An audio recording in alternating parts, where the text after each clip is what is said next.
नमस्कार दोस्तों, हम आज आप लोगों के बहुत ही मजेदार कजरी गीत लेकर के आए हैं। तो चलिए कजरी गीत सुनिए और इसका आनंद लीजिए।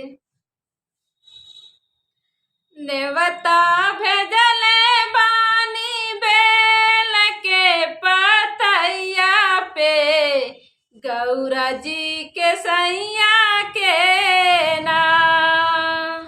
नेवता भेजले बानी बेल के पतैया पे, गौरा जी के सैया के ना।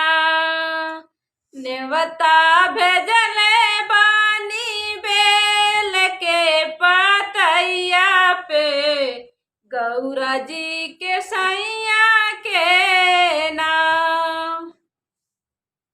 एक और लिखली श्री राम, दूसरे लिखली घना श्याम। एक और लिखली श्री राम, दूसरे और लिखली घना श्याम। तीसरे लिख दिहली अपने देवी मैया के, बेल के पतैया पे ना।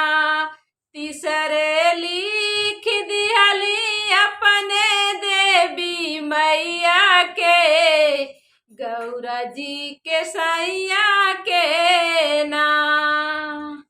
नेवता भेजले बाड़ी बेल के पतैया पे, गौरा जी के सैया के ना।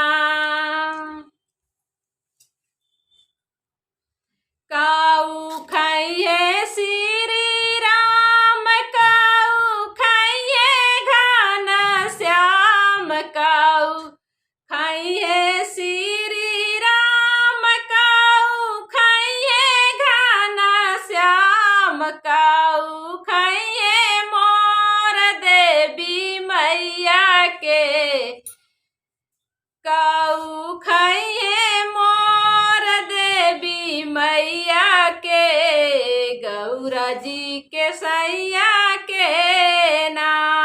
नेवता भेजले बाड़ी बेल के पतैया पे, गौरा जी के सैया के ना।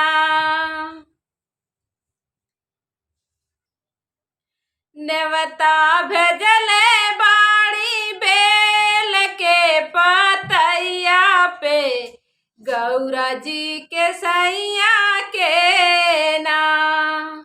मेवा खाइए श्री राम, माखन खाइए घना श्याम। मेवा खाइए श्री राम, माखन खाइए घना श्याम। हलुआ पूड़ी खाइए मोर देवी मैया के, बेल हलुआ पूड़ी खाइए मोर देवी मैया के, गौरा जी के सैया के ना।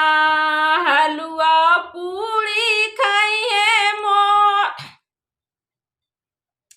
हलुआ पूड़ी खाइए मोर देवी मैया के, गौरा जी के सैया के ना। नेवता भेजले बानी बेल के पतैया पे, गौरा जी के सैया के ना।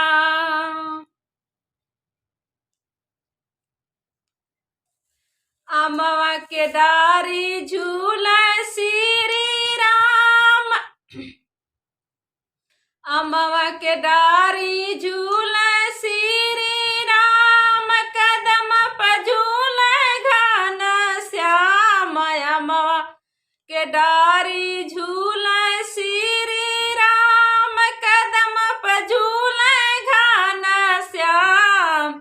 निबिया पर झूले मोर देवी मैया के, गौरा जी के सैया के ना। निबिया पर झूले मोर जी के सैया के ना नेवता भेजले बाड़ी बेल के पतैया पे गौरा जी के सैया के ना नेवता भेजले बाड़ी बेल के पतैया पे गौरा जी के सैया के ना। दोस्तों ये कजरी कैसी लगी कमेंट करके जरूर बताइएगा। फिर मिलेंगे अगले गीत में, तब तक के लिए नमस्कार।